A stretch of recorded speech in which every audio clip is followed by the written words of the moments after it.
Mzimunera pano panzvimbo ino. Ini ndinoda kutenda mzimunera panzvimbo ino. Ndakauya panapa ndine 4 years ndichidona. Ndakauya pano ndine 4 years ndichidona. Asi pandakauya panapa ndakabatsirwa. Asi pandakauya pano ndakabatsirwa.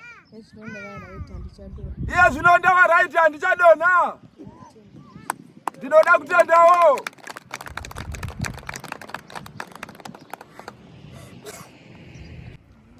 Ina handinyari kupupura zvakanaka zvandakaona kuna Mwari. Ina handinyari kupupura zvakanaka zvandakaona kuna Mwari.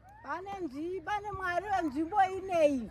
Pane Mwari wenzvimbo inoyi. Ini ndichandomupupura amene zvakapetwa kangani nzvimbo yeRusapi. Ini ndichanomupupura amene zvakapetwa kangani nzvimbo yeRusapi.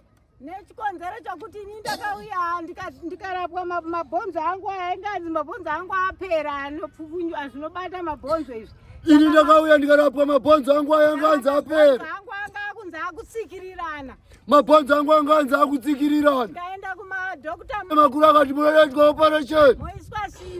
Moiswa simbi. Makumbo ese ari mairi. Makumbo ose ari maviri. Mombomira kuti muone konzi muri kugamuchira here simbi. Mombomira kuti muone konzi muri kugamuchira here simbi. Mozoiswa mamwe mumabvi. Mozoiswa mamwe mumabvi. Ndasvika pano. Asi ndakasvika pano. Ndanzwa mwana wangu ari kuSouth Africa.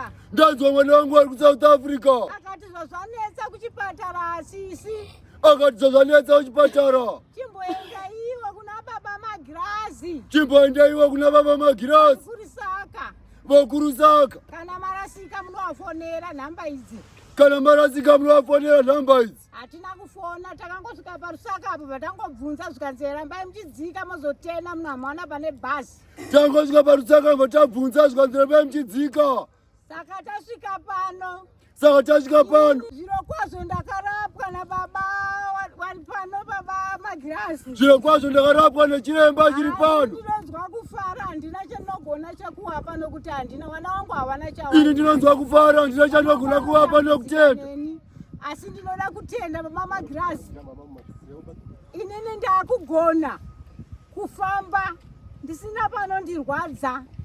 Mwana wangu achifona achibvunza ndikati mwanangu.